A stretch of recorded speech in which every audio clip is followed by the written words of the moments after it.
আমরা কি, এইটা বাজে লোকের মুখে আমাদের শুনতে হবে না। দেশপ্রেমিক লোকেরাই আমাদের সাক্ষীর জন্য যথেষ্ট। একটা সংগঠনকে কি করা হয় না। নির্বাচন কমিশন থেকে আমাদের রেজিস্ট্রেশন ক্যান্সেল, আমাদের প্রতীক কেড়ে নেওয়া হয়েছে, অফিস তালাবদ্ধ করে রাখা হয়েছে, শেষ পর্যন্ত আমাদেরকে নিষিদ্ধ করা হয়েছে, নেতৃবৃন্দের ঘর বাড়ি বুলডোজার দিয়ে ভেঙে দেওয়া হয়েছে। কি করা হয় নাই আমাদের সাথে? আর কার সাথে এগুলা করা হয়েছে? আর কারোর সাথে এগুলা করা হয়েছে? কিন্তু না, যাদের সাথে অনেক কিছুই করা হয়নি, দুর্ভাগ্যবশত তারা ঝাঁপিয়ে পড়লেন চাঁদাবাজিতে। অনেকে টেম্পো স্ট্যান্ড দখল থেকে, আল্লাহ আমার মুখে তো এসে গেল, এই ধরনের অনেক কিছু তারা দখল করে নিলেন।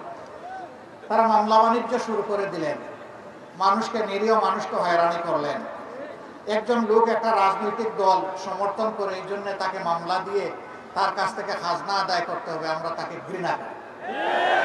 এটি আমাদের রাজনৈতিক শিক্ষায় নাই। সম্মানিত ভাই বোনেরা, আমরা ধৈর্য ধরেছি।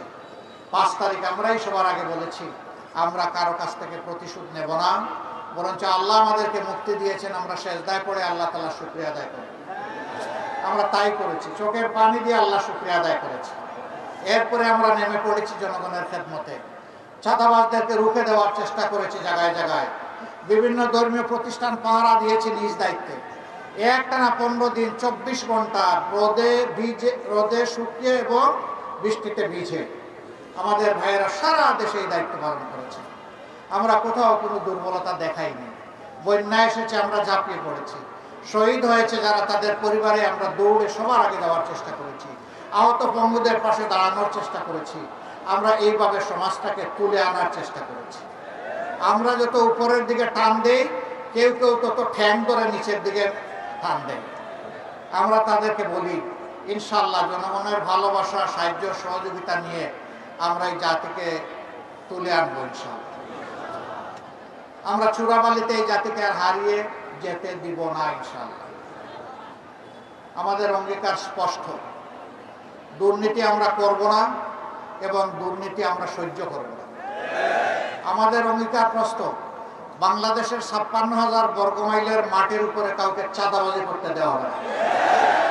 আমাদের অঙ্গীকার স্পষ্ট, আর মামলাবাজির জালে জড়িয়ে মানুষকে হয়রানি করতে দেওয়া হবে না। আমরা আরো স্পষ্ট করে বলতে চাই, আবার বৃদ্ধ বনিতা, হিন্দু মুসলমান বৌদ্ধ খ্রিস্টান সবার জন্য ন্যায় বিচার প্রতিষ্ঠায় আমরা দৃঢ় প্রতিজ্ঞ। বিচার কারো মুখ দেখে আর হবে না, কারো ধর্ম দেখে হবে না, কারো বর্ণ দেখে হবে না, কারো প্রতিপত্তি দেখে হবে না। বিচার চলে যাবে নির্যাতিত মানুষের ঘরে।